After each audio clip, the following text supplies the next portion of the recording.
ನಮಸ್ಕಾರ ಸ್ನೇಹಿತರೆ, ನಮ್ಮ ಮೋಟಿವೇಶನಲ್ ಸೌರಭ್ ಯೂಟ್ಯೂಬ್ ಚಾನೆಲ್ಗೆ ಸ್ವಾಗತ. ನೀವಿನ್ನೂ ನಮ್ಮ ಚಾನೆಲ್ಗೆ ಹೊಸಬರಾಗಿದ್ರೆ ಈಗಲೇ ನಮ್ಮ ಚಾನೆಲ್ ಅನ್ನು ತಪ್ಪದೆ ಸಬ್ಸ್ಕ್ರೈಬ್ ಮಾಡಿ ಮತ್ತು ಬೆಲ್ ಬಟನ್ ಅನ್ನು ಕ್ಲಿಕ್ ಮಾಡುವುದನ್ನು ಮರೆಯಬೇಡಿ.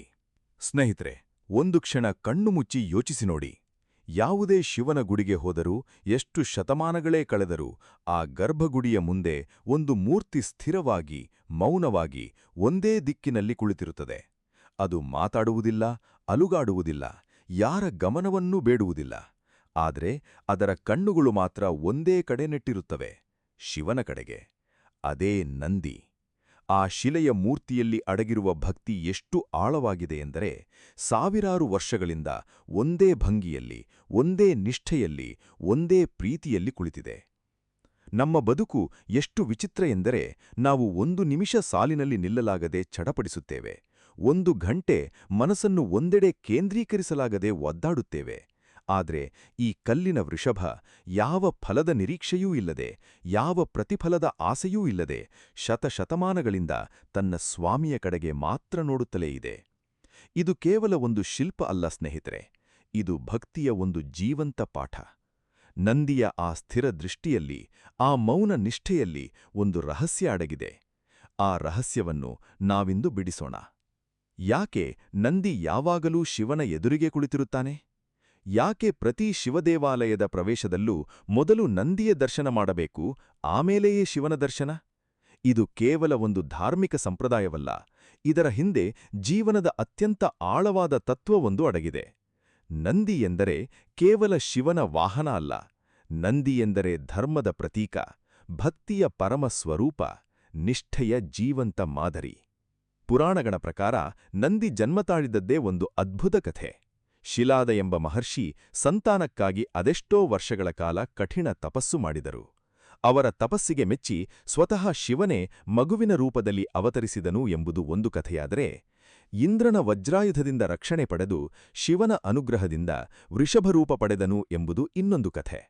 ಆದರೆ ಈ ಎಲ್ಲ ಕಥೆಗಳ ಆಳದಲ್ಲಿ ಒಂದೇ ಸಂದೇಶ ಅಡಗಿದೆ. ನಿಜವಾದ ಭಕ್ತಿ ಹುಟ್ಟುವುದು ತಪಸ್ಸಿನಿಂದ, ತ್ಯಾಗದಿಂದ, ಅವಿರತ ಪ್ರಯತ್ನದಿಂದ. ನಂದಿಯ ಜನ್ಮವೇ ಭಕ್ತಿಯ ಬೀಜ ಎಂತಹ ಕಠಿಣ ಭೂಮಿಯಲ್ಲಿ ಬಿತ್ತಲ್ಪಡುತ್ತದೆ ಎಂಬುದನ್ನು ತಿಳಿಸುತ್ತದೆ. ಸ್ನೇಹಿತರೆ, ನಮ್ಮ ಜೀವನದಲ್ಲೂ ಹೀಗೆಯೇ ಆಗುತ್ತದೆ. ಯಾವುದೇ ದೊಡ್ಡ ಸಾಧನೆ, ಯಾವುದೇ ಆಳವಾದ ಸಂಬಂಧ, ಯಾವುದೇ ನಿಜವಾದ ಆಧ್ಯಾತ್ಮಿಕ ಎತ್ತರ ಒಂದೇ ದಿನದಲ್ಲಿ ಸಿಗುವುದಿಲ್ಲ. ಅದಕ್ಕೆ ಶಿಲಾದ ಮಹರ್ಷಿಯಂತೆ ವರ್ಷಾನುಗಟ್ಟಲೆ ಕಾಯುವ ತಾಳ್ಮೆ ಬೇಕು, ತಪಸ್ಸಿನಂತಹ ಶ್ರದ್ಧೆ ಬೇಕು. ಇಂದಿನ ಕಾಲದಲ್ಲಿ ನಾವು ಎಲ್ಲವನ್ನೂ ತತ್ಕ್ಷಣ ಬಯಸುತ್ತೇವೆ. ತತ್ಕ್ಷಣ ಯಶಸ್ಸು, ತತ್ಕ್ಷಣ ಪ್ರೀತಿ, ತತ್ಕ್ಷಣ ಶಾಂತಿ. ಆದರೆ ನಂದಿಯ ಕಥೆ ನಮಗೆ ಕಲಿಸುವ ಮೊದಲ ಪಾಠವೇ ಇದು. ತಾಳ್ಮೆಯಿಲ್ಲದ ಭಕ್ತಿ ಭಕ್ತಿಯೇ ಅಲ್ಲ, ತ್ಯಾಗವಿಲ್ಲದ ಪ್ರೀತಿ ಪ್ರೀತಿಯೇ ಅಲ್ಲ. ಒಮ್ಮೆ ಯೋಚಿಸಿ ನೋಡಿ, ನಮ್ಮ ಮನೆಯ ಪೂಜಾ ಕೋಣೆಯಲ್ಲಿ ಇಟ್ಟಿರುವ ಒಂದು ಪುಟ್ಟ ನಂದಿಯ ವಿಗ್ರಹವನ್ನು ಕೂಡ ನಾವು ಎಷ್ಟೋ ಸಲ ಗಮನಿಸದೆ ಹಾಗೆಯೇ ಮುಂದೆ ಸಾಗಿರುತ್ತೇವೆ. ಆದರೆ ಆ ಮೂರ್ತಿ ಎಂದೂ ಕೋಪಿಸಿಕೊಂಡಿಲ್ಲ, ಎಂದೂ ಸ್ಥಾನ ಬಿಟ್ಟು ಕದಲಿಲ್ಲ. ಇದು ನಮಗೆ ಕಲಿಸುವ ಪಾಠ ಇಷ್ಟೇ: ನಿಜವಾದ ಭಕ್ತಿಗೆ ಮನ್ನಣೆ ಬೇಕಿಲ್ಲ, ಪ್ರಚಾರ ಬೇಕಿಲ್ಲ, ಯಾರಾದರೂ ನೋಡಲಿ ಬಿಡಲಿ ಎಂಬ ನಿರೀಕ್ಷೆಯೂ ಇಲ್ಲ. ನಮ್ಮ ಪುರಾಣಗಳಲ್ಲಿ ಧರ್ಮವನ್ನು ಯಾವಾಗಲೂ ಒಂದು ವೃಷಭದ ರೂಪದಲ್ಲಿ ಚಿತ್ರಿಸಲಾಗುತ್ತದೆ. ಆ ವೃಷಭಕ್ಕೆ 4 ಕಾಲುಗಳಿರುತ್ತವೆ. ಆ 4 ಕಾಲುಗಳೇ ಸತ್ಯ, ದಯೆ, ತಪಸ್ಸು ಮತ್ತು ಶುದ್ಧಿ. ಕೃತಿಯುಗದಲ್ಲಿ ಧರ್ಮದ ವೃಷಭ ಎಲ್ಲಾ 4 ಕಾಲುಗಳ ಮೇಲೆ ದೃಢವಾಗಿ ನಿಂತಿತ್ತು ಎಂದು ಹೇಳುತ್ತಾರೆ. ಆದರೆ ಯುಗಗಳು ಬದಲಾದಂತೆ ತ್ರೇತಾ, ದ್ವಾಪರ ದಾಟಿ ಕಲಿಯುಗ ಬರುವ ಹೊತ್ತಿಗೆ ಒಂದೊಂದು ಕಾಲು ಕಳಚಿಹೋಯಿತಂತೆ. ಕಲಿಯುಗದಲ್ಲಿ ಧರ್ಮ ಕೇವಲ ಒಂದೇ ಕಾಲಿನ ಮೇಲೆ, ಅಂದ್ರೆ ಸತ್ಯದ ಮೇಲೆ ಮಾತ್ರ ನಿಂತಿದೆ ಎಂಬುದು ಶಾಸ್ತ್ರಗಳ ಮಾತು. ಇದು ಕೇವಲ ಒಂದು ಕಥೆಯಲ್ಲ, ಇದು ನಮ್ಮ ಇಂದಿನ ಸಮಾಜದ ಪ್ರತಿಬಿಂಬ. ನೋಡಿ, ಇಂದು ದಯೆ ಎಷ್ಟು ಅಪರೂಪವಾಗಿದೆ, ತಪಸ್ಸು ಅಂದರೆ ಆತ್ಮಸಂಯಮ ಎಷ್ಟು ಮರೆಯಾಗಿದೆ, ಶುದ್ಧಿ ಅಂದರೆ ಮನಸ್ಸಿನ ಪರಿಶುದ್ಧತೆ ಎಷ್ಟು ಕಳೆದು ಹೋಗಿದೆ. ಆದರೆ ನಂದಿ, ಆ ಧರ್ಮದ ವೃಷಭ ಸ್ವರೂಪ, ಶಿವನ ಎದುರು ಕುಳಿತು ನಮಗೆ ಸದಾ ಜ್ಞಾಪಿಸುತ್ತಿದೆ: ಎಷ್ಟೇ ಕಾಲುಗಳು ಕಳಚಿ ಹೋದರೂ ಧರ್ಮ ಸಂಪೂರ್ಣ ನಾಶವಾಗುವುದಿಲ್ಲ. ಒಂದೇ ಕಾಲಿನ ಮೇಲೆ ನಿಂತಿದ್ದರೂ ಆ ಒಂದು ಕಾಲು ದೃಢವಾಗಿದ್ದರೆ ಸಾಕು, ಧರ್ಮ ಜೀವಂತವಾಗಿರುತ್ತದೆ. ಇದನ್ನು ನಮ್ಮ ಸ್ವಂತ ಜೀವನಕ್ಕೆ ಅನ್ವಯಿಸಿ ನೋಡಿ ಸ್ನೇಹಿತರೆ.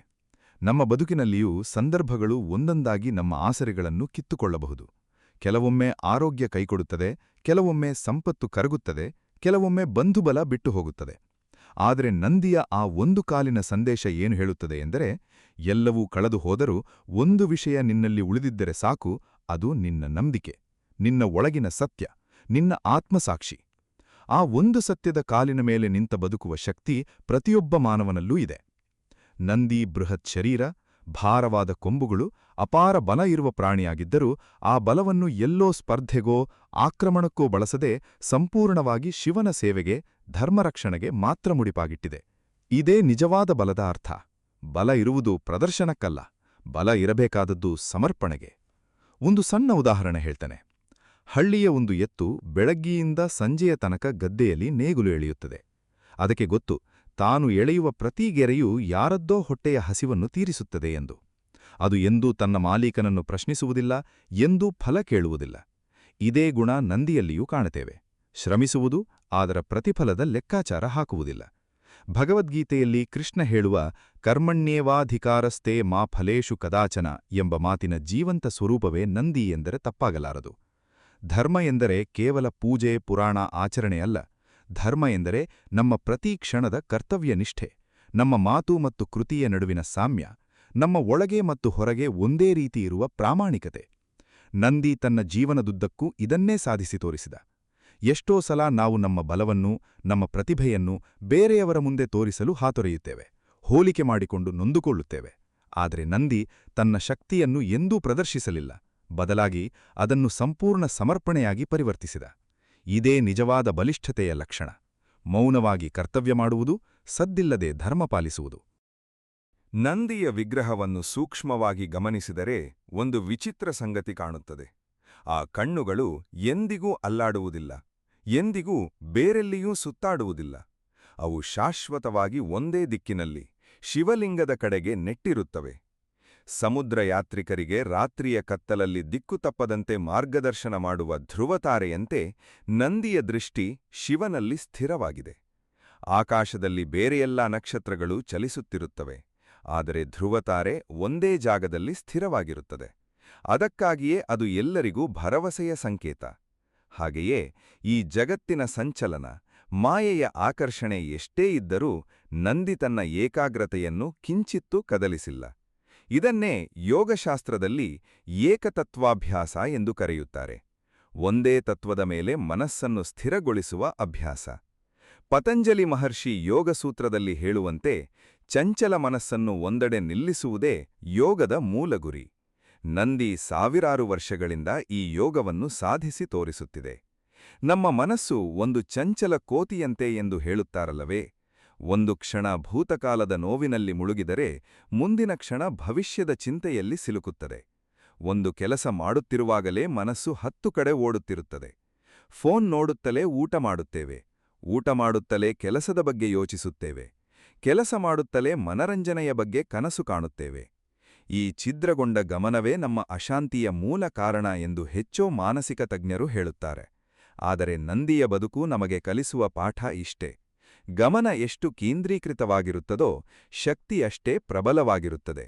ಸೂರ್ಯನ ಕಿರಣಗಳು ಚದುರಿದಾಗ ಬೆಚ್ಚಗೆ ಮಾತ್ರ ಅನುಭವಿಸುತ್ತೇವೆ, ಆದರೆ ಅದೇ ಕಿರಣಗಳನ್ನು ಒಂದು ಭೂತಗನ್ನಡಿಯ ಮೂಲಕ ಒಂದೇ ಬಿಂದುವಿನ ಮೇಲೆ ಕೇಂದ್ರೀಕರಿಸಿದರೆ ಬೆಂಕಿ ಹೊತ್ತಿಕೊಳ್ಳುತ್ತದೆ. ಇದೇ ಏಕಾಗ್ರತೆಯ ಶಕ್ತಿ. ಒಂದು ಕಥೆ ನೆನಪಾಗುತ್ತದೆ. ಒಬ್ಬ ಯುವ ಶಿಲ್ಪಿ ತನ್ನ ಗುರುವಿನ ಬಳಿ ಬಂದು, ಗುರುಗಳೇ, ನಿಮ್ಮಷ್ಟು ಸುಂದರ ವಿಗ್ರಹ ಕೆತ್ತಲು ನನಗೆ ಎಷ್ಟು ವರ್ಷ ಬೇಕಾಗುತ್ತದೆ ಎಂದು ಕೇಳಿದನು. ಗುರು ಮುಗುಳ್ನಕ್ಕು, ನೀನು ಕಲ್ಲನ್ನು ನೋಡುತ್ತಿರುವಾಗ ಬೇರೆ ಯಾವುದನ್ನೂ ನೋಡದಷ್ಟು ದಿನ ಬೇಕಾಗುತ್ತದೆ ಎಂದು ಉತ್ತರಿಸಿದರು. ಆ ಯುವ ಶಿಲ್ಪಿಗೆ ಅರ್ಥವಾಗಲು ಹಲವು ವರ್ಷಗಳೇ ಬೇಕಾಯಿತು. ಕೌಶಲ್ಯ ಬರುವುದು ಸಮಯದಿಂದಲ್ಲ, ಅವಿಭಜಿತ ಗಮನದಿಂದ. ನಂದಿ ನಮಗೆ ಇದನ್ನೇ ಕಲಿಸುತ್ತಿದೆ. ಜೀವನದಲ್ಲಿ ನಮಗೆ ನಿಜವಾಗಿ ಮುಖ್ಯವಾದುದು ಏನು ಎಂಬುದನ್ನು ಗುರುತಿಸಿ ಅದರ ಕಡೆಗೆ ಮಾತ್ರ ನಮ್ಮ ದೃಷ್ಟಿಯನ್ನು ಸ್ಥಿರಗೊಳಿಸಿದರೆ ಉಳಿದದ್ದೆಲ್ಲ ತಾನಾಗಿಯೇ ಸರಿಯಾಗುತ್ತದೆ. ಇಂದಿನ ಜಗತ್ತಿನಲ್ಲಿ ಪ್ರತಿ ಕ್ಷಣ ನಮ್ಮ ಗಮನವನ್ನು ಸೆಳೆಯಲು ನೂರಾರು ಸಂಗತಿಗಳು ಪೈಪೋಟಿ ನಡೆಸುತ್ತಿವೆ. ಇದರ ನಡುವೆ ನಂದಿಯಂತೆ ಒಂದು ಗುರಿಯ ಮೇಲೆ ದೃಷ್ಟಿ ನಿಲ್ಲಿಸುವುದು ಸುಲಭದ ಮಾತಲ್ಲ, ಆದರೆ ಅಸಾಧ್ಯವೂ ಅಲ್ಲ. ದಿನಕ್ಕೆ ಕೆಲವೇ ನಿಮಿಷ ಮೌನವಾಗಿ ಕುಳಿತು ಉಸಿರಿನ ಮೇಲೆ ಮನಸ್ಸನ್ನು ಕೇಂದ್ರೀಕರಿಸಿ ನೋಡಿ. ಆರಂಭದಲ್ಲಿ ಮನಸ್ಸು 1000 ಕಡೆ ಓಡುತ್ತದೆ, ಆದರೆ ನಿರಂತರ ಅಭ್ಯಾಸದಿಂದ ಅದು ನಿಧಾನವಾಗಿ ಒಂದೆಡೆ ನಿಲ್ಲಲು ಕಲಿಯುತ್ತದೆ. ಆ ನಂದಿಯ ಶಿಲಾಮೂರ್ತಿ ನಮಗೆ ಪ್ರತಿದಿನ ಜ್ಞಾಪಿಸುತ್ತಿರುವುದು ಇದನ್ನೇ: ಸ್ಥಿರತೆ ಒಂದು ದಿನದ ಸಾಧನೆಯಲ್ಲ, ಅದು ನಿರಂತರ ಅಭ್ಯಾಸದ ಫಲ. ಶಿವದೇವಾಲಯಕ್ಕೆ ಹೋದ ಯಾರಿಗಾದರೂ ಒಂದು ಸಂಪ್ರದಾಯ ಗೊತ್ತಿರುತ್ತದೆ. ಶಿವಲಿಂಗದ ದರ್ಶನಕ್ಕೂ ಮುನ್ನ ನಂದಿಯ ಕಿವಿಯಲ್ಲಿ ನಮ್ಮ ಮನದ ಇಚ್ಛೆಯನ್ನು ಪಿಸುಗುಟ್ಟಬೇಕು. ಎಷ್ಟು ಸುಂದರ ಸಂಪ್ರದಾಯ ಇದು!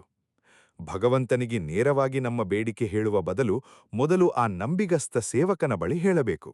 ಅವನು ಅದನ್ನು ತನ್ನ ಸ್ವಾಮಿಗೆ ಮುಟ್ಟಿಸುತ್ತಾನೆ ಎಂಬ ನಂಬಿಕೆ. ಇದು ಕೇವಲ ಒಂದು ಆಚರಣೆ ಅಲ್ಲ, ಇದು ಜೀವನದ ಒಂದು ಮಹತ್ತರ ಸತ್ಯವನ್ನು ಸಂಕೇತಿಸುತ್ತದೆ. ಭಗವಂತನ ಬಳಿ ಹೋಗಲು ಕೂಡ ಒಂದು ಮಾರ್ಗ ಬೇಕು, ಒಂದು ಮಧ್ಯಸ್ಥಿಕೆ ಬೇಕು, ಒಂದು ವಿನಯದ ಮೆಟ್ಟಿಲು ಬೇಕು. ನೇರವಾಗಿ ಅಹಂಕಾರದಿಂದ ದೇವರ ಬಳಿ ಹೋಗುವವರಿಗೆ ಎಂದಿಗೂ ಆ ದರ್ಶನದ ಪೂರ್ಣ ಫಲ ಸಿಗುವುದಿಲ್ಲ. ಮೊದಲು ತಲೆ ತಗ್ಗಿಸಬೇಕು, ಮೊದಲು ವಿನಯವಾಗಿ ನಿಲ್ಲಬೇಕು, ಆಮೇಲೆಯೇ ಆ ಪರಮಸತ್ಯದ ಎದುರು ನಿಲ್ಲುವ ಅರ್ಹತೆ ಸಿಗುತ್ತದೆ. ಇದು ನಮ್ಮ ಬದುಕಿನ ಪ್ರತಿ ಹೆಜ್ಜೆಯಲ್ಲೂ ಅನ್ವಯವಾಗುವ ಸತ್ಯ. ಯಾವ ದೊಡ್ಡ ವ್ಯಕ್ತಿಯ ಬಳಿಯೂ ನೇರವಾಗಿ ಹೋಗಲು ಆಗುವುದಿಲ್ಲ. ಮೊದಲು ಯಾರೋ ಒಬ್ಬರ ಶಿಫಾರಸ್ಸು ಬೇಕು, ಯಾರೋ ಒಬ್ಬರ ಮಾರ್ಗದರ್ಶನ ಬೇಕು. ಗುರು ಎಂಬ ಪರಿಕಲ್ಪನೆಯೇ ಇದರ ಆಧಾರದ ಮೇಲೆ ನಿಂತಿದೆ. ಯಾವ ಶಿಷ್ಯನೂ ನೇರವಾಗಿ ಪರಬ್ರಹ್ಮನನ್ನು ಅರಿಯಲಾಗದು. ಮೊದಲು ಗುರುವಿನ ಮುಖಾಂತರವೇ ಆ ಜ್ಞಾನ ಹರಿಯಬೇಕು. ನಂದಿ ಆ ಗುರುಸ್ಥಾನದ ಸಂಕೇತ. ಎಷ್ಟೋ ಜನ ಇಂದು ಹೇಳುತ್ತಾರೆ, ನನಗೆ ಗುರುವಿನ ಅಗತ್ಯವಿಲ್ಲ, ನಾನು ನೇರವಾಗಿ ದೇವರನ್ನು ಆರಾಧಿಸುತ್ತೇನೆ ಎಂದು. ಆದರೆ ನಿಜವಾದ ಆಧ್ಯಾತ್ಮಿಕ ಪರಂಪರೆ ಹೇಳುವುದು ಬೇರೆ. ವಿನಯ ಇಲ್ಲದ ಭಕ್ತಿ ಅಪೂರ್ಣ. ನಂದಿಯ ಕಿವಿಯಲ್ಲಿ ಮಾತನಾಡುವ ಆ ಕ್ಷಣ ನಮ್ಮ ಅಹಂಕಾರವನ್ನು ಕರಗಿಸುವ ಕ್ಷಣ. ಆ ಒಂದು ಕ್ಷಣದಲ್ಲಿ ನಾವು ಒಪ್ಪಿಕೊಳ್ಳುತ್ತೇವೆ, ನಾನು ಎಲ್ಲವನ್ನೂ ಬಲ್ಲವನಲ್ಲ, ನಾನು ಎಲ್ಲವನ್ನೂ ಸ್ವತಃ ಸಾಧಿಸಲಾರೆ, ನನಗೆ ಒಂದು ಮಾರ್ಗದರ್ಶಕ ಬೇಕು. ಒಮ್ಮೆ ಒಂದು ಹಳ್ಳಿಯಲ್ಲಿ ಒಬ್ಬ ಬಡ ರೈತ ಊರಿನ ಶ್ರೀಮಂತನ ಬಳಿ ಸಹಾಯ ಬೇಡಲು ಹೋದ. ಆದರೆ ನೇರವಾಗಿ ಮನೆಯ ಬಾಗಿಲು ತಟ್ಟಲಾಗಲಿಲ್ಲ. ಮೊದಲು ಅವನ ಆಪ್ತ ಸೇವಕನ ಬಳಿ ಮಾತನಾಡಬೇಕಾಯಿತು. ಆ ಸೇವಕನು ರೈತನ ಪ್ರಾಮಾಣಿಕತೆಯನ್ನು, ಅವನ ಅಗತ್ಯವನ್ನು ಗಮನಿಸಿ ಶ್ರೀಮಂತನಿಗೆ ಸರಿಯಾದ ರೀತಿಯಲ್ಲಿ ತಿಳಿಸಿದ. ಫಲವಾಗಿ ರೈತನಿಗೆ ಸಹಾಯ ಸಿಕ್ಕಿತು. ಇದೇ ರೀತಿ ನಂದಿ ನಮ್ಮ ಮನದ ನಿಜವಾದ ಭಾವನೆಯನ್ನು ಅರ್ಥಮಾಡಿಕೊಂಡು ಶಿವನಿಗೆ ಸರಿಯಾದ ರೀತಿಯಲ್ಲಿ ತಲುಪಿಸುತ್ತಾನೆ ಎಂಬ ನಂಬಿಕೆ. ಆದರೆ ಇಲ್ಲಿ ಒಂದು ಎಚ್ಚರಿಕೆಯ ಮಾತು ಇದೆ. ನಂದಿಯ ಕಿವಿಯಲ್ಲಿ ಸುಳ್ಳು ಹೇಳಿದರೆ, ಕಪಟ ಬುದ್ಧಿಯಿಂದ ಬೇಡಿಕೊಂಡರೆ ಫಲ ಸಿಗದು. ಪ್ರಾಮಾಣಿಕ ಮನಸ್ಸಿನಿಂದ, ವಿನಯದಿಂದ ಕೇಳಿದರೆ ಮಾತ್ರ ಆ ಸೇತುವೆ ಕೆಲಸ ಮಾಡುತ್ತದೆ. ಸ್ನೇಹಿತರೆ, ಇಂದಿನ ಕಾಲದಲ್ಲಿ ನಾವು ಸ್ವಾವಲಂಬನೆ ಎಂಬ ಪದವನ್ನು ತಪ್ಪಾಗಿ ಅರ್ಥೈಸಿಕೊಂಡಿದ್ದೇವೆ. ಯಾರ ಸಹಾಯವೂ ಬೇಡ, ಯಾರ ಮಾರ್ಗದರ್ಶನವೂ ಬೇಡ ಎಂಬ ಅಹಂಕಾರವನ್ನು ಸ್ವಾವಲಂಬನೆ ಎಂದು ತಿಳಿದುಕೊಂಡಿದ್ದೇವೆ. ಆದರೆ ನಿಜವಾದ ಬಲ ಇರುವುದು ಸಹಾಯ ಪಡೆಯುವಲ್ಲಿರುವ ವಿನಯದಲ್ಲಿ. ಮಗು ನಡೆಯಲು ಕಲಿಯುವಾಗ ಅಮ್ಮನ ಬೆರಳನ್ನು ಹಿಡಿಯುತ್ತದೆ. ಅದು ದುರ್ಬಲತೆಯಲ್ಲ, ಅದು ಬೆಳವಣಿಗೆಯ ಮೊದಲ ಮೆಟ್ಟಿಲು. ಹಾಗೆಯೇ ನಂದಿಯ ಬಳಿ ನಿಂತು ಮಾತನಾಡುವುದು ಎಂದರೆ ಆಧ್ಯಾತ್ಮಿಕ ಪಯಣದ ಮೊದಲ ಮೆಟ್ಟಿಲನ್ನು ಹತ್ತುವುದು.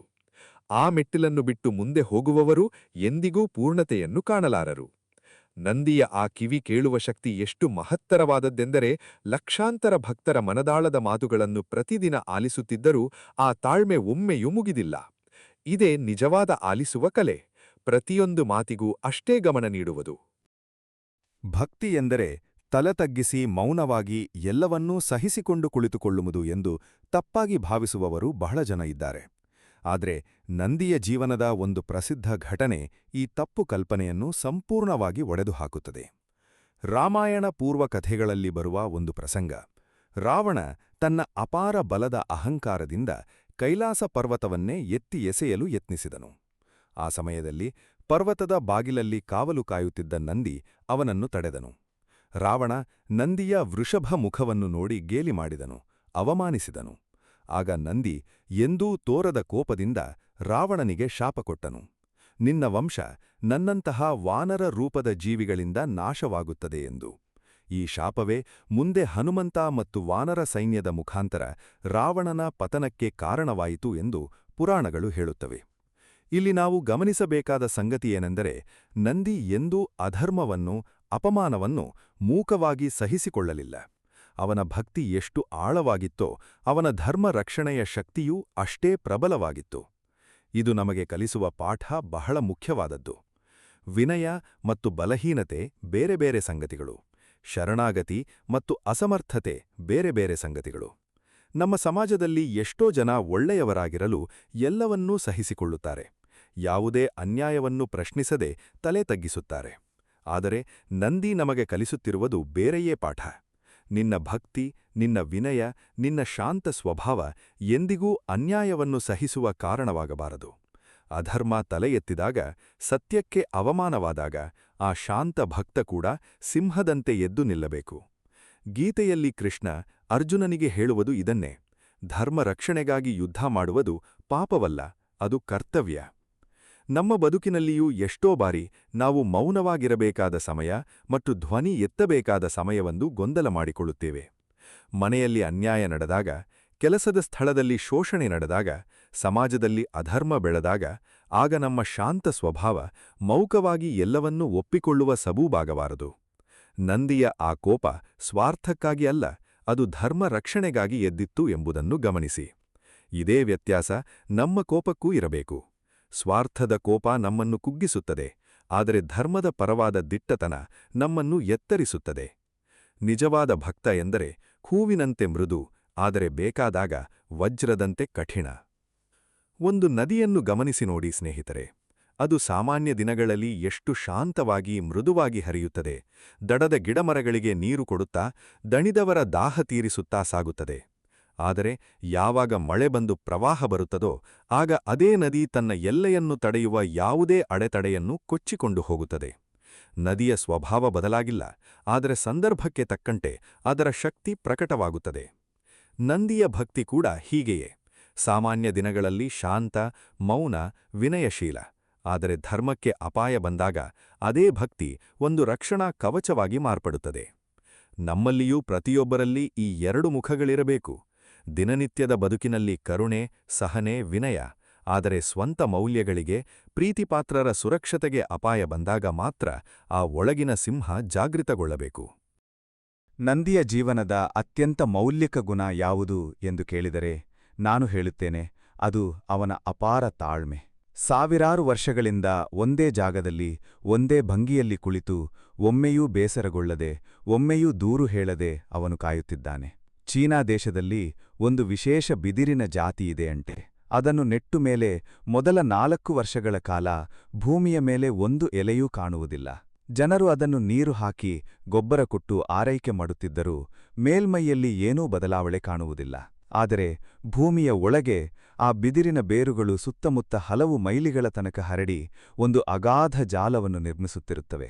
5ನೇ ವರ್ಷ ಬರುತ್ತಿದ್ದಂತೆ ಆ ಬಿದಿರು ಕೇವಲ 6 ವಾರಗಳಲ್ಲಿ 80 ಅಡಿ ಎತ್ತರಕ್ಕೆ ಬೆಳೆದು ನಿಲ್ಲುತ್ತದೆ. ನಂದಿಯ ತಾಳ್ಮೆಯೂ ಹೀಗೆಯೇ.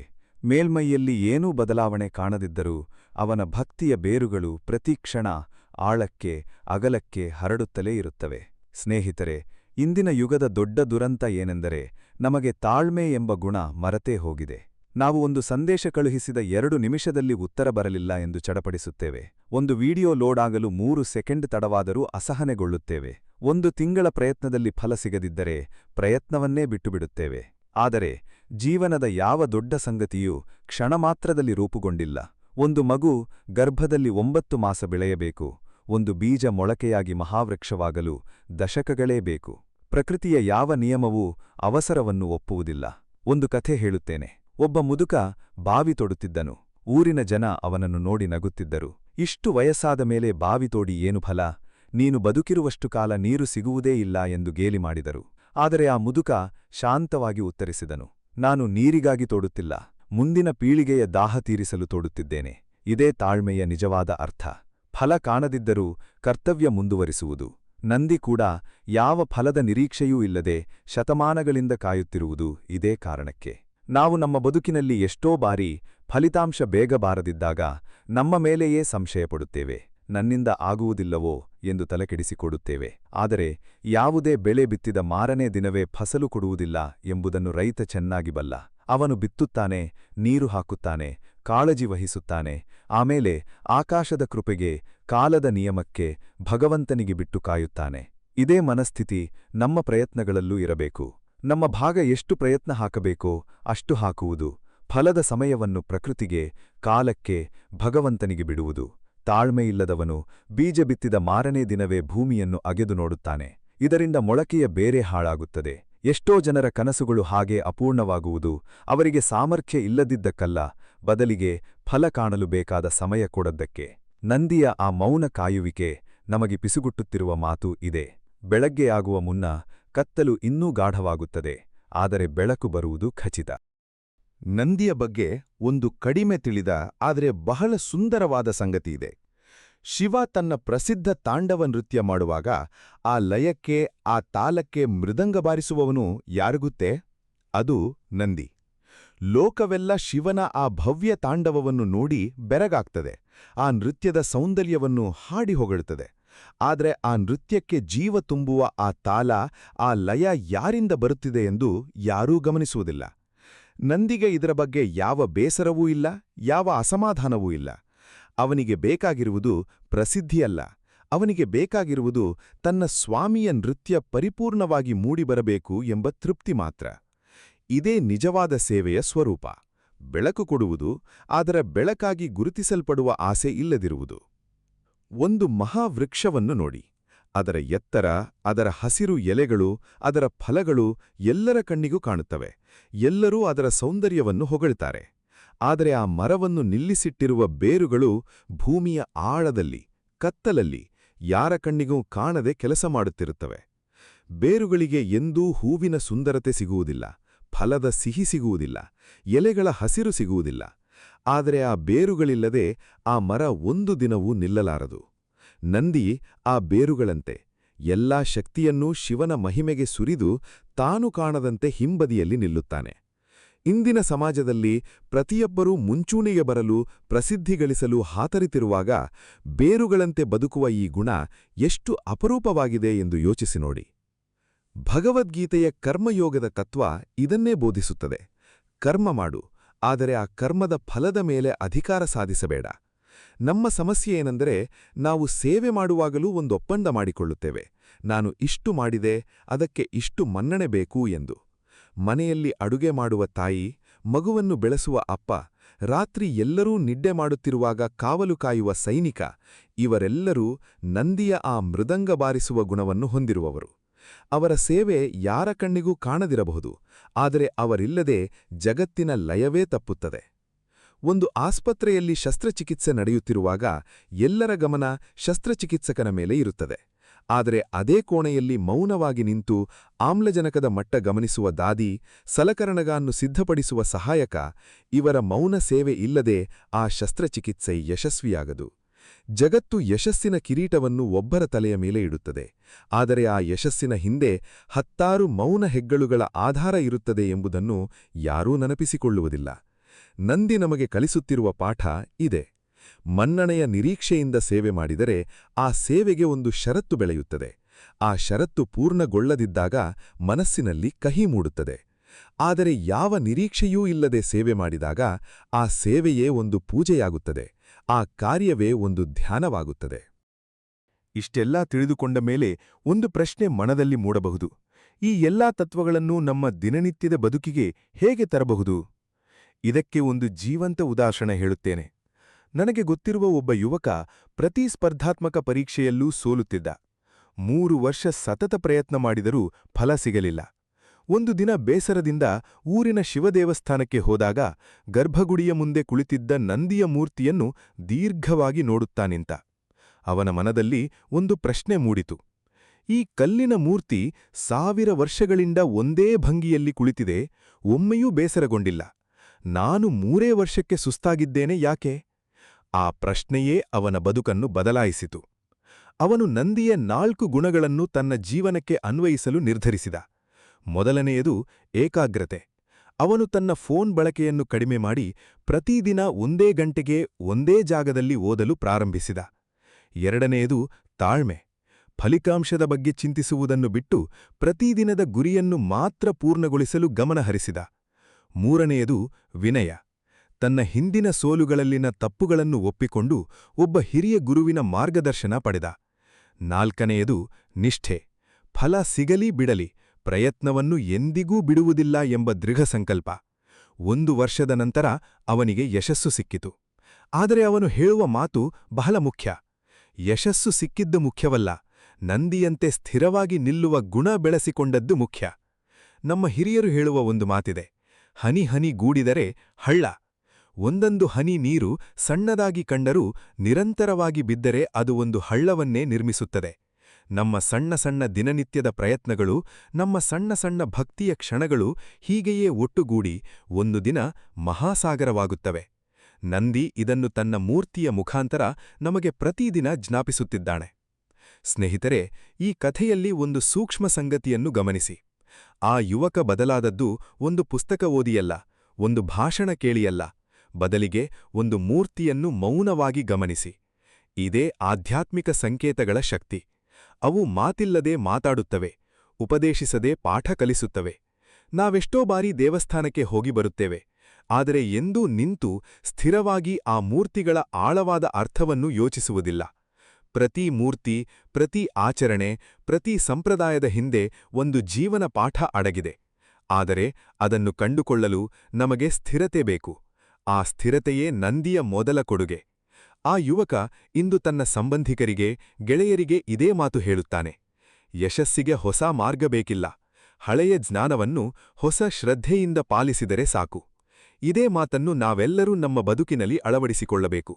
ನಮ್ಮ ಗುರಿ ಎಷ್ಟೇ ಕಷ್ಟವಾಗಿರಲಿ, ನಂದಿಯ ಆ 4 ಗುಣಗಳನ್ನು ಏಕಾಗ್ರತೆ, ತಾಳ್ಮೆ, ವಿನಯ, ನಿಷ್ಠೆ ಮನದಲ್ಲಿ ಇಟ್ಟುಕೊಂಡರೆ ಯಾವ ಗುರಿಯೂ ತಲುಪಲಾಗದಷ್ಟು ದೂರವಿರುವುದಿಲ್ಲ, ಯಾವ ಕನಸೂ ಈಡೇರಲಾಗದಷ್ಟು ಎತ್ತರವಿರುವುದಿಲ್ಲ.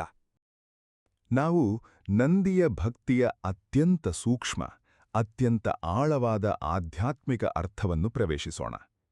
ಶಿವದೇವಾಲಯದಲ್ಲಿ ಒಂದು ಸಂಪ್ರದಾಯ ಇದೆ. ಭಕ್ತ ನಂದಿಯ 2 ಕೊಂಬುಗಳ ನಡುವಿನಿಂದ ಶಿವಲಿಂಗವನ್ನು ನೋಡಬೇಕು. ಭಕ್ತ, ನಂದಿ ಮತ್ತು ಶಿವಲಿಂಗ ಈ 3 ಒಂದೇ ಸರಳ ರೇಖೆಯಲ್ಲಿ ಬರಬೇಕು. ಇದು ಕೇವಲ ಒಂದು ದೃಷ್ಟಿಕೋನದ ಆಚರಣೆಯಲ್ಲ, ಇದು ಒಂದು ಮಹಾತತ್ವದ ಸಂಕೇತ. ಜೀವಾತ್ಮ, ಸಾಧನ ಮತ್ತು ಪರಮಾತ್ಮ ಈ 3 ಜೀವನದಲ್ಲಿ ಒಂದೇ ಸಾಲಿನಲ್ಲಿ ಬಂದಾಗ ಮಾತ್ರ ನಿಜವಾದ ದರ್ಶನ, ನಿಜವಾದ ಸಾಕ್ಷಾತ್ಕಾರ ಸಾಧ್ಯ. ನಂದಿ ಸ್ವತಃ ಜೀವಾತ್ಮನ ಸಂಕೇತ ಎಂದು ಕೆಲವು ಶಾಸ್ತ್ರಗಳು ಹೇಳುತ್ತವೆ. ಶಾಶ್ವತವಾಗಿ ಪರಮಾತ್ಮನ ಕಡೆಗೆ ನೋಡುತ್ತಿರುವ ಪ್ರತಿಯೊಂದು ಜೀವದ ಪ್ರತೀಕ ಅವನು. ಗರ್ಭಗುಡಿಯ ಹೊರಗೆ ಕುಳಿತಿರುವ ನಂದಿಯ ಸ್ಥಾನವೇ ಇದನ್ನು ಸೂಚಿಸುತ್ತದೆ. ಜೀವಾತ್ಮ ಪರಮಾತ್ಮನ ಸಂಪೂರ್ಣ ಒಳಗಿಲ್ಲ, ಸಂಪೂರ್ಣ ಹೊರಗೂ ಇಲ್ಲ. ಆ ಮಧ್ಯದ ಗಡಿಯಲ್ಲಿ, ಆ ಹಂಬಲದ ಸ್ಥಿತಿಯಲ್ಲಿ ನಿಂತಿದೆ. ಒಂದು ದಿಕ್ಸೂಚಿಯನ್ನು ಗಮನಿಸಿ ನೋಡಿ. ಎಷ್ಟು ಜೋರಾಗಿ ಅದನ್ನು ಅಲ್ಲಾಡಿಸಿದರೂ, ಎಷ್ಟು ತಿರುಗಿಸಿದರೂ ಅದರ ಮುಳ್ಳು ಸ್ವಲ್ಪ ಸಮಯದಲ್ಲೇ ಮತ್ತೆ ಉತ್ತರ ದಿಕ್ಕಿಗೆ ತಿರುಗಿ ನಿಲ್ಲುತ್ತದೆ. ಯಾಕೆಂದ್ರೆ ಆ ಮುಳ್ಳಿನ ಸ್ವಭಾವವೇ ಭೂಮಿಯ ಆಯಸ್ಕಾಂತ ಶಕ್ತಿಯೊಂದಿಗೆ ಬೆಸೆದುಕೊಂಡಿದೆ. ನಿಜವಾದ ಭಕ್ತನ ಮನಸ್ಸು ಹೀಗೆಯೇ ಇರಬೇಕು. ಜೀವನದ ಬಿರುಗಾಳಿಗಳು ಎಷ್ಟೇ ಅಲ್ಲಾಡಿಸಿದರೂ, ಎಷ್ಟೇ ತಿರುಗಿಸಿದರೂ ಮನಸ್ಸು ಮತ್ತೆ ಮತ್ತೆ ಆ ಪರಮಸತ್ಯದ ಕಡೆಗೆ ತಿರುಗಬೇಕು. ನಂದಿಯ ಆ ಸ್ಥಿರ ದೃಷ್ಟಿ ನಮಗೆ ಹೇಳುತ್ತಿರುವುದು ಇದನ್ನೇ. ಎಷ್ಟು ಬಾರಿ ಜೀವನ ನಮ್ಮನ್ನು ತಪ್ಪು ದಿಕ್ಕಿಗೆ ತಿರುಗಿಸಿದರೂ ನಮ್ಮ ಒಳಗಿನ ದಿಕ್ಸೂಚಿ ಯಾವಾಗನೂ ಸತ್ಯದ ಕಡೆಗೆ, ಧರ್ಮದ ಕಡೆಗೆ ಮರಳಬೇಕು. ಇದನ್ನೇ ಸಂತರು ಹೇಳುತ್ತಾರೆ. ಬಿದ್ದು ಎದ್ದು ಮುಂದೆ ಸಾಗುವುದೇ ಭಕ್ತಿ, ಬೀಳುವುದಿಲ್ಲ ಎಂಬುದು ಭಕ್ತಿಯಲ್ಲ. ನಂದಿಯನ್ನು ನಂದಿಕೇಶ್ವರ ಎಂದೂ ಕರೆಯುತ್ತಾರೆ ಮತ್ತು ಶೈವ ಪರಂಪರೆಯಲ್ಲಿ ಅವನನ್ನು ಶಿವನ ಒಂದು ಸ್ವರೂಪವಾಗಿಯೇ ಪೂಜಿಸುತ್ತಾರೆ. ಭಕ್ತ ಯಾವಾಗ ಸಂಪೂರ್ಣವಾಗಿ ಭಗವಂತನಲ್ಲಿ ತನ್ನನ್ನು ಸಮರ್ಪಿಸಿಕೊಳ್ಳುತ್ತಾನೋ ಆಗ ಭಕ್ತ ಮತ್ತು ಭಗವಂತನ ನಡುವಿನ ಗಡಿಯೇ ಮಾಯವಾಗುತ್ತದೆ ಎಂಬುದನ್ನು ಇದು ಸೂಚಿಸುತ್ತದೆ. ಇದೇ ಭಕ್ತಿಯ ಪರಮ ಗುರಿ. ಆರಂಭದಲ್ಲಿ ಭಕ್ತ ಮತ್ತು ಭಗವಂತ ಬೇರೆ ಬೇರೆ ಎಂದು ಕಾಣುತ್ತದೆ, ಆದರೆ ನಿರಂತರ ಭಕ್ತಿಯ ಮುಖಾಂತರ ಆ ಎರಡೂ ಒಂದಾಗುತ್ತವೆ ಎಂಬುದು. ಇದನ್ನು ಇನ್ನೊಂದು ರೀತಿಯಲ್ಲಿ ಅರ್ಥಮಾಡಿಕೊಳ್ಳೋಣ. ಒಂದು ಸಣ್ಣ ನದಿ ಹುಟ್ಟುವಾಗ ಪರ್ವತದಿಂದ ಬೇರೆಯಾಗಿ ಇಳಿಯುತ್ತದೆ. ತನ್ನದೇ ಒಂದು ಪ್ರತ್ಯೇಕ ಅಸ್ತಿತ್ವ ಇದೆ ಎಂದು ಭಾವಿಸುತ್ತದೆ. ಆದರೆ ಆ ನದಿ 1000 ಮೈಲಿ ಹರಿದು ಎಲ್ಲಾ ಅಡೆತಡೆಗಳನ್ನು ದಾಟಿ ಕೊನೆಗೆ ಸಮುದ್ರವನ್ನು ಸೇರಿದಾಗ ಮಾತ್ರ ಅದರ ಪ್ರತ್ಯೇಕತೆ ಕೊನೆಗೊಳ್ಳುತ್ತದೆ. ನದಿ ಮತ್ತು ಸಮುದ್ರ ಬೇರೆ ಬೇರೆ ಎಂದು ಕಂಡರೂ ಎರಡೂ ಒಂದೇ ನೀರಿನ 2 ಸ್ವರೂಪಗಳು ಎಂಬುದು ಅಂತಿಮ ಸತ್ಯ. ಜೀವಾತ್ಮ ಮತ್ತು ಪರಮಾತ್ಮನ ಸಂಬಂಧವೂ ಹೀಗೆಯೇ. ನಂದಿ ಆ ನದಿಯ ಪ್ರಯಾಣದ ಸಂಕೇತ. ನಿರಂತರವಾಗಿ, ಅವಿಶ್ರಾಂತವಾಗಿ ಆ ಸಾಗರದ ಕಡೆಗೆ ಸಾಗುತ್ತಿರುವ ಜೀವದ ಪ್ರತೀಕ. ನಾವೆಲ್ಲರೂ ಆ ನದಿಯಂತೆಯೇ. ನಮ್ಮ ಗುರಿ ಆ ಮಹಾಸಾಗರವೇ. ಆದರೆ ಎಷ್ಟೋ ಬಾರಿ ನಾವು ಮಧ್ಯದಲ್ಲಿ ಸಿಲುಕಿ ಗುರಿ ಮರೆತು ಸಣ್ಣಪುಟ್ಟ ಕೊಳಗಳಲ್ಲಿ ತೃಪ್ತಿ ಪಡೆಯುತ್ತೇವೆ. ನಂದಿಯ ಆ ಅವಿರತ ದೃಷ್ಟಿ ನಮಗೆ ನೆನಪಿಸುತ್ತಿದೆ, ನಿನ್ನ ಗುರಿ ಸಣ್ಣ ಕೊಳವಲ್ಲ, ನಿನ್ನ ಗುರಿ ಆ ಅನಂತ ಸಾಗರ. ಈಗ ನಾವು ಈ ಪ್ರವಚನದ ಅಂತಿಮ ಹಂತಕ್ಕೆ ಬಂದಿದ್ದೇವೆ. ಒಂದು ಕ್ಷಣ ಹಿಂದೆ ತಿರುಗಿ ನೋಡಿ. ಒಂದು ಕಲ್ಲಿನ ವೃಷಭ, ಒಂದು ಮೂರ್ತಿ ಎಷ್ಟು ಆಳವಾದ ಜೀವನ ತತ್ವಗಳನ್ನು ನಮಗೆ ಬಿಚ್ಚಿಟ್ಟಿತು ಎಂಬುದನ್ನು ಯೋಚಿಸಿ. ನಂದಿಯ ಭಕ್ತಿಯ ರಹಸ್ಯ ಯಾವುದೋ ಒಂದು ಮಂತ್ರದಲ್ಲಿ, ಯಾವುದೋ ಒಂದು ಕಠಿಣ ತಪಸ್ಸಿನಲ್ಲ. ಆ ರಹಸ್ಯ ಅಡಗಿರುವುದು ಅತ್ಯಂತ ಸರಳ ಆದರೆ ಅತ್ಯಂತ ಕಠಿಣವಾದ ಒಂದು ಜೀವನ ಶೈಲಿಯಲ್ಲಿ. ಸ್ಥಿರತೆ, ತಾಳ್ಮೆ, ವಿನಯ, ಧೈರ್ಯ ಮತ್ತು ನಿಸ್ವಾರ್ಥ ಸೇವೆ ಇವೆಲ್ಲವನ್ನೂ ಒಗ್ಗೂಡಿಸಿ ಒಂದೇ ಗುರಿಯ ಕಡೆಗೆ ಜೀವನವನ್ನು ಮುಡಿಪಾಗಿಡುವ ಸಂಕಲ್ಪದಲ್ಲಿ. ನಂದಿ ಯಶಸ್ಸಿಗಾಗಿ ಕುಳಿತಿಲ್ಲ, ಪ್ರಶಂಸೆಗಾಗಿ ಕುಳಿತಿಲ್ಲ, ಫಲಕ್ಕಾಗಿ ಕುಳಿತಿಲ್ಲ. ಅವನು ಕುಳಿತಿರುವುದು ಪ್ರೀತಿಗಾಗಿ ಮಾತ್ರ. ಆ ಪ್ರೀತಿಯೇ ಅವನನ್ನು ಕಾಲದ ಎಲ್ಲೆಯನ್ನು ದಾಟಿ ಶಾಶ್ವತಗೊಳಿಸಿದೆ. ಸ್ನೇಹಿತರೆ, ನಿಮ್ಮ ಬದುಕಿನಲ್ಲಿ ಒಂದು ಕ್ಷಣ ನಿಂತು ಯೋಚಿಸಿ. ನೀವು ಯಾವುದರ ಕಡೆಗೆ ನಿಮ್ಮ ದೃಷ್ಟಿಯನ್ನು ನೆಟ್ಟಿದ್ದೀರಿ? ನಿಮ್ಮ ಗುರಿ, ನಿಮ್ಮ ಕನಸು, ನಿಮ್ಮ ಧರ್ಮ ಎಲ್ಲಿದೆ? ಜೀವನದ ಬಿರುಗಾಳಿಗಳು ನಿಮ್ಮನ್ನು ಎಷ್ಟೇ ಅಲ್ಲಾಡಿಸಿದರೂ, ಎಷ್ಟೇ ಸೋಲುಗಳು ಬಂದರೂ, ನಂದಿಯಂತೆ ನಿಮ್ಮ ಆ ಒಂದು ಗುರಿಯ ಮೇಲೆ ದೃಷ್ಟಿ ಸ್ಥಿರವಾಗಿರರಿ. ತಾಳ್ಮೆ ಕಳೆದುಕೊಳ್ಳಬೇಡಿ. ಬಿದಿರಿನ ಬೇರುಗಳಂತೆ ಒಳಗೆ ಬೆಳೆಯುತ್ತಲೇ ಇರಿ. ಮೇಲ್ಮೈಯಲ್ಲಿ ಫಲ ಕಾಣದಿದ್ದರೂ ಚಿಂತೆಪಡಬೇಡಿ. ಸಹಾಯ ಕೇಳಲು, ಮಾರ್ಗದರ್ಶನ ಪಡೆಯಲು ನಾಚಿಕೆ ಪಡಬೇಡಿ. ಅದು ದೌರ್ಬಲ್ಯತೆಯಲ್ಲ, ಅದು ಬೆಳವಣಿಗೆಯ ಮೆಟ್ಟಿಲು. ಅಧರ್ಮ ತಲೆ ಎತ್ತಿದಾಗ ಮೌನವಾಗಿರಬೇಡಿ. ನಿಮ್ಮ ಮೌಲ್ಯಗಳಿಗಾಗಿ ಸಿಂಹದಂತೆ ಎದ್ದು ನಿಲ್ಲಿ. ಮತ್ತು ಎಲ್ಲಕ್ಕಿಂತ ಮುಖ್ಯವಾಗಿ ನಿಮ್ಮ ಕರ್ತವ್ಯವನ್ನು ಯಾವ ಮನ್ನಣೆಯ ನಿರೀಕ್ಷೆಯೂ ಇಲ್ಲದೆ ಮಾಡಿ. ಬೇರುಗಳಂತೆ, ಮೃದಂಗ ಬಾರಿಸುವ ನಂದಿಯಂತೆ ಹಿಂಬದಿಯಲ್ಲಿ ನಿಂತು ಜಗತ್ತಿನ ಲಯವನ್ನು ಕಾಪಾಡಿ. ನೆನಪಿರಲಿ, ನಿಮ್ಮ ಬದುಕಿನ ಪ್ರತಿ ಸೋಲು, ಪ್ರತಿ ಕಾಯುವಿಕೆ, ಪ್ರತಿ ಮೌನ ಕ್ಷಣವೂ ಕೂಡ ನಿಮ್ಮ ಭಕ್ತಿಯ, ನಿಮ್ಮ ಸಂಕಲ್ಪದ ಒಂದು ಭಾಗವೇ. ನಂದಿ ಒಂದು ದಿನದಲ್ಲಿ ಪರಿಪೂರ್ಣ ಭಕ್ತನಾಗಿ ರೂಪುಗೊಂಡಿಲ್ಲ. ಆ ಪರಿಪೂರ್ಣತೆ ಶತಶತಮಾನಗಳ ಸ್ಥಿರ ನಿಷ್ಠೆಯ ಫಲ. ನಿಮ್ಮ ಪ್ರಯಾಣವೂ ಹೀಗೆಯೇ ನಿಧಾನವಾಗಿ ಆದರೆ ಖಚಿತವಾಗಿ ಸಾಗಲಿ. ಇಂದಿನಿಂದಲೇ ನಿರ್ಧರಿಸಿ, ನಾನು ಎಷ್ಟೇ ಕಷ್ಟ ಬಂದರೂ ನನ್ನ ಗುರಿಯಿಂದ ಕಣ್ಣು ತಪ್ಪಿಸುವುದಿಲ್ಲ. ನಾನು ನಂದಿಯಂತೆ ಸ್ಥಿರವಾಗಿ, ಶಾಂತವಾಗಿ, ನಿಷ್ಠೆಯಿಂದ ನನ್ನ ಧರ್ಮವನ್ನು ಪಾಲಿಸುತ್ತೇನೆ ಎಂದು. ಆ ಸಂಕಲ್ಪವೇ ನಿಮ್ಮನ್ನು ಒಂದು ದಿನ ನಿಮ್ಮ ಪರಮ ಗುರಿಗೆ, ನಿಮ್ಮ ಸ್ವಂತ ಶಿವಲಿಂಗದ ದರ್ಶನಕ್ಕೆ ಕರೆದೊಯ್ಯುತ್ತದೆ. ಸ್ನೇಹಿತರೆ, ಜೀವನ ಎಂದರೆ ಒಂದು ದೀರ್ಘ ದೇವಾಲಯದ ಯಾತ್ರೆ. ಆ ಯಾತ್ರೆಯಲ್ಲಿ ಗರ್ಭಗುಡಿ ತಲುಪುವ ಮುನ್ನ ನಾವೆಲ್ಲರೂ ಎಲ್ಲೋ ಒಂದು ಕಡೆ ನಂದಿಯಂತೆ ಕಾಯಬೇಕಾದ ಸಮಯ ಬರುತ್ತದೆ. ಆ ಕಾಯುವಿಕೆಯನ್ನು ಶಿಕ್ಷೆಯಂತೆ ಭಾವಿಸಬೇಡಿ, ಅದನ್ನು ಒಂದು ಅವಕಾಶವಾಗಿ ಸ್ವೀಕರಿಸಿ. ಆ ಕಾಯುವಿಕೆಯ ಪ್ರತಿ ಕ್ಷಣ ನಿಮ್ಮ ಭಕ್ತಿಯನ್ನು, ನಿಮ್ಮ ಪಾತ್ರತೆಯನ್ನು ಪರಿಪಕ್ವಗೊಳಿಸುತ್ತಿರುತ್ತದೆ. ಗೊತ್ತಿಲ್ಲದೆ ಜಗತ್ತು ನಿಮ್ಮನ್ನು ಅಲಕ್ಷ್ಯ ಮಾಡಿದರೂ, ಯಾರೂ ನಿಮ್ಮ ಪ್ರಯತ್ನವನ್ನು ಗುರುತಿಸದಿದ್ದರೂ, ನಿಮ್ಮ ಒಳಗಿನ ನಂದಿ ಎಂದೂ ತನ್ನ ದೃಷ್ಟಿಯನ್ನು ಕದಲಿಸದಿರಲಿ. ಯಾಕೆಂದರೆ ಕಲ್ಲಿನ ಆ ಮೂರ್ತಿ ಕೂಡ ಒಂದು ದಿನ ಜಗತ್ತಿನ ಕೋಟ್ಯಾಂತರ ಭಕ್ತರ ಹೃದಯದಲ್ಲಿ ಶಾಶ್ವತ ಸ್ಥಾನ ಪಡೆದಿದೆ, ಕೇವಲ ಅದರ ಮೌನ ನಿಷ್ಠೆಯಿಂದ. ನಿಮ್ಮ ನಿಷ್ಠೆಯೂ ಒಂದು ದಿನ ಅಷ್ಟೇ ಎತ್ತರಕ್ಕೆ ಬೆಳೆಯಬಲ್ಲದು. ಬೇಕಾಗಿರುವುದು ಕೇವಲ ಒಂದು ನಿರ್ಧಾರ, ಎಂದಿಗೂ ಗುರಿಯಿಂದ ಕಣ್ಣು ತೆಗೆಯದಿರುವ ನಿರ್ಧಾರ. ಇದೇ ನಂದಿಯ ಭಕ್ತಿಯ ರಹಸ್ಯ. ಇದೇ ಅವನು ನಮಗೆ ಸಾವಿರಾರು ವರ್ಷಗಳಿಂದ ಮೌನವಾಗಿ ಕಲಿಸುತ್ತಿರುವ ಪರಮಪಾಠ. ಇದಿಷ್ಟು ಈ ಸಂಚಿಕೆಯ ವಿಷಯವಾಗಿದೆ. ಈ ಸಂಚಿಕೆಯ ಅನಿಸಿಕೆ, ಅಭಿಪ್ರಾಯಗಳನ್ನು ತಪ್ಪದೇ ನಮ್ಮೊಂದಿಗೆ ಹಂಚಿಕೊಳ್ಳಿ ಮತ್ತು ಲೈಕ್ ಮಾಡುವುದನ್ನು ಮರೆಯಬೇಡಿ. ಈ ಸಂಚಿಕೆ ನಿಮಗೆ ಇಷ್ಟವಾಗಿದ್ದಲ್ಲಿ ಹರೇ ಕೃಷ್ಣ ಎಂದು ಕಾಮೆಂಟ್ ಮಾಡಿ ಅಥವಾ ನಿಮ್ಮ ಇಷ್ಟದ ದೇವರ ಹೆಸರನ್ನ ಕಾಮೆಂಟ್ನಲ್ಲಿ ಬರೆಯಿರಿ. ಆ ಭಗವಂತನು ನಿಮ್ಮೆಲ್ಲರನ್ನೂ ಆಶೀರ್ವದಿಸಲಿ. ವಂದನೆಗಳು.